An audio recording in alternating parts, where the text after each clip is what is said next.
پتہ ہے آج کا نوجوان اسلام سے کتنا دور ہو گیا اور کس وجہ سے اور کیوں دور ہوا؟ اس کی بنیادی وجوہات میں سے سب سے بڑی وجہ انٹرنیٹ ہے۔ آج سے آپ کچھ عرصے پہلے چلے جائیں، انٹرنیٹ کا جہاں پر اتنا عام استعمال نہیں تھا تو نوجوان کے اندر دینی شعور بھی تھا، اللہ کے حق کو، والدین کے حقوق کو، اسلام کی تعلیمات کو، اسلام کے فرائض واجبات مستحبات کو اور دین کے تمام احکامات کو وہ ایک حیثیت اور ایک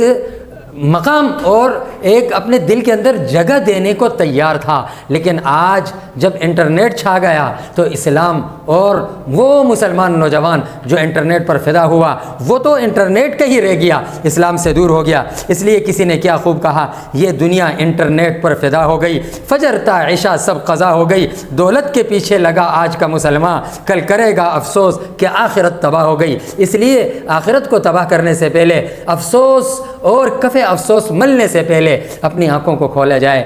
اس انٹرنیٹ نامی شیطان سے چھٹکارا پائیں جس نے آپ کو آپ کے رب سے دور کر دیا، جو آپ اور آپ کے رب کے درمیان، آپ اور آپ کے قرآن کے درمیان، آپ اور آپ کے اسلام کے درمیان، آپ اور آپ کے انسانی شعور کے درمیان، آپ اور آپ کے انسانیت کے درمیان حائل ہو کر آپ کو اس نے انسانیت کی پٹری سے، مسلمانی کی پٹری سے، محمدی ہونے کی پٹری سے ہٹا دیا۔ انٹرنیٹ آپ کی ضرورت ہے، اس کو ضرورت کی حد تک استعمال کریں، اس کو مقصد نہ بنائیں، بلکہ مقصد آپ کا دین ہے، مقصد آپ کا اسلام ہے، انٹرنیٹ نہیں ہے۔ ہم نے انٹرنیٹ پر اپنی ساری صلاحیتیں فدا کر کر اللہ کو اپنے سے ناراض کر ڈالا ہے۔